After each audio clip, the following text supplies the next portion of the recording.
coup sur coup. Continuez la lecture. Au verset 12. Jésus leur parla de nouveau et dit, je suis la lumière du monde. Celui qui me suit ne marchera pas dans les ténèbres. Voilà, on va d'abord s'achever. Je suis la lumière du monde. Celui qui me suit ne marchera pas dans les ténèbres. Ça veut dire quoi? Ça veut dire quoi?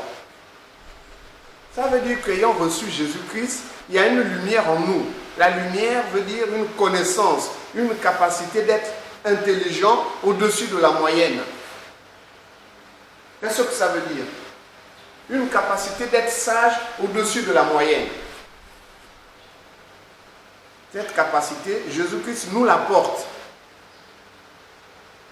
Comment la mettre en pratique? Comment en bénéficier? En restant calme. Et en ne se laissant pas perturber. Et si vous vous êtes laissé perturber, repentez-vous. Voilà les choses sur lesquelles vous devez vous repentir. Tu t'es précipité de parler et tu as sorti des paroles que tu regrettes maintenant. Et parfois même tu ne te rends même pas compte de ce que tu as dit. Mais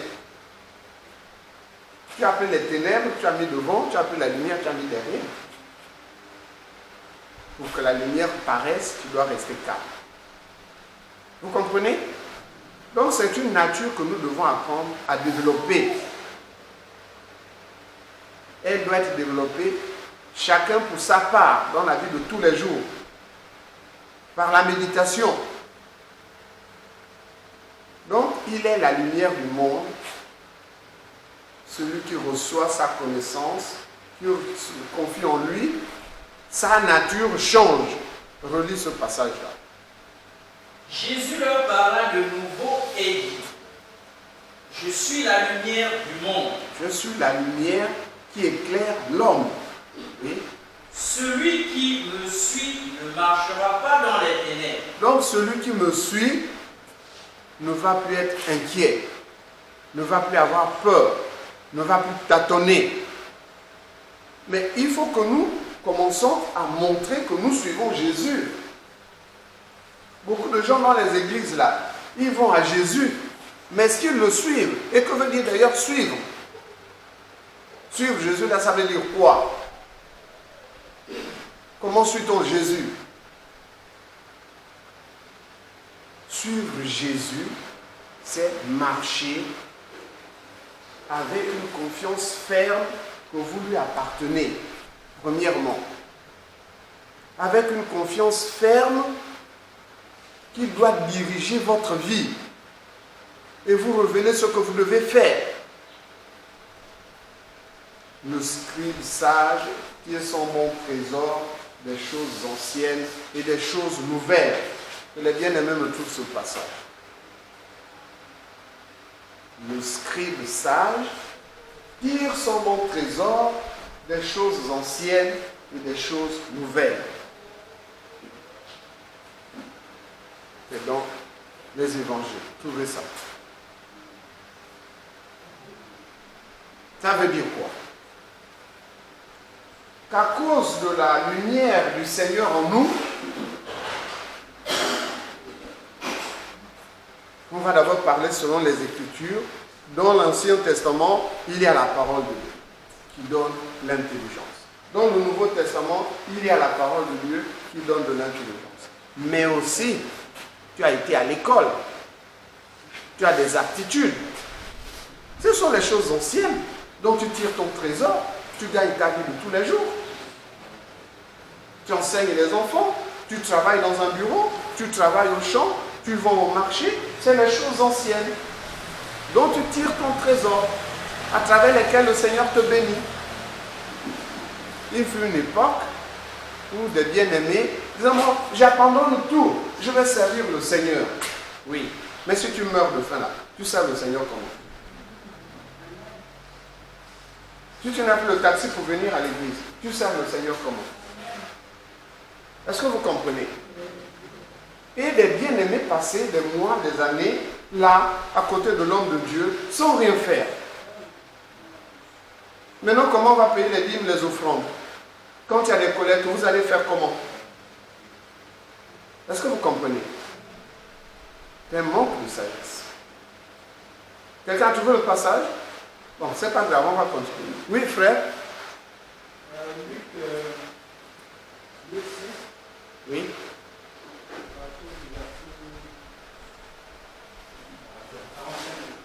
Ouais, oui, le frère Rodrigue, L'homme bon tire les bonnes choses du bon trésor de son cœur, et le méchant tire de mauvaises choses de son mauvais trésor. ça c'est une version, mais il y a une autre. Ça doit être dans Matthieu. Oui, lis la sœur. Oui. Et il leur dit, c'est pourquoi tout ce qui instruit de ceux qui regardent le royaume de Dieu. Donc celui qui a reçu doucement, le scribe, c'est-à-dire l'enfant de Dieu, celui qui a reçu la parole de Dieu, oui. Est semblable à un maître de maison qui tire de son trésor des choses nouvelles et des choses anciennes. Donc, c'est comme un maître d'une maison qui a dans son trésor des choses anciennes et des choses nouvelles. Les choses anciennes, il y a du trésor dedans. Et des choses anciennes, il y a des choses mauvaises dedans aussi. Il trie. Vous ne gardez que ce qui est bien. Et il y a aussi des choses nouvelles. Il trie aussi, selon le discernement que Dieu lui donne. C'est ça le scribe sage. Mais cette sagesse-là nous vient du Seigneur. C'est un réel trésor que Jésus-Christ en nous. Mais il nous revient d'exploiter ce trésor. Quelqu'un peut dire, j'ai une mine d'or. D'accord. Mais il est en train de manger le pain sec. Il n'a pas transformé sa mine d'or en argent. Il n'a même pas extrait l'or en question. À quoi ça lui sert de se réclamer propriétaire d'une mine d'or? Il vit dans la pauvreté. Vous comprenez? Jésus-Christ en nous est une richesse, c'est une lumière, mais ça doit devenir démontrable, ça ne doit pas l'être en théorie. Les changements en vous doivent être visibles. J'ose pas dire spectaculaire, mais ça serait même l'idéal. Il faut qu'il y ait des changements en vous. La faute, le manque de changement, ce n'est pas Jésus-Christ, c'est toi. C'est pourquoi nous lisons et regardons ce qui est lu comme étant le comportement de notre cœur dans ce que nous faisons de mal et dans ce que nous devons faire de bien.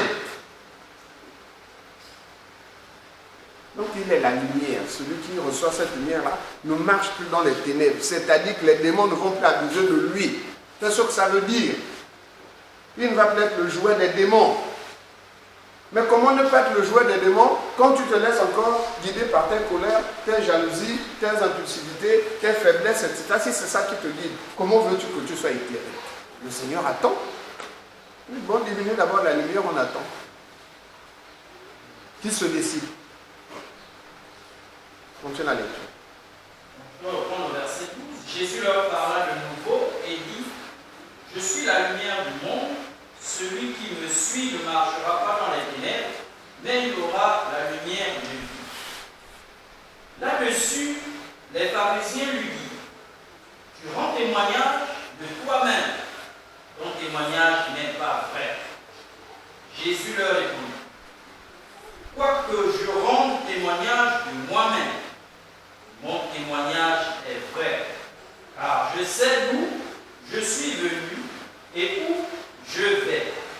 Mais vous, vous ne savez d'où je viens, ni où je vais. Vous jugez selon la chair. Moi je ne juge personne. Et si je juge, mon jugement est vrai, car je ne suis pas seul. Mais le Père qui m'a envoyé est avec moi. On va d'abord s'arrêter là. Je ne juge personne. Jésus-Christ au-dedans de toi ne juge personne. Jésus-Christ au-dedans de chacun d'entre nous ne juge personne. Quand tu vois cette personne bourrée et que tu dis cet homme-là, c'est pas bon qu'il boive le matin comme ça c'est pas Christ. Tu vois la personne là mal habillée Le corps, comme on dit, au lieu d'être habillé, elle est presque déshabillée, la personne est presque déshabillée. Mais comment quelqu'un peut sortir de l'habiller comme ça de chez lui? Ça, ce n'est pas Jésus-Christ sans toi. Ça, c'est la chair et l'inspiration de Dieu. Jésus ne juge pas. Mais Jésus-Christ dit, va, ne pêche plus. C'est-à-dire, si tu as la possibilité d'approcher la personne, tu lui parles en toute douceur. Comporte-toi de telle manière, respecte ton corps. Si c'est quelqu'un que tu connais, que tu as vu qui rentre bourré, tu le laisses se dessouler.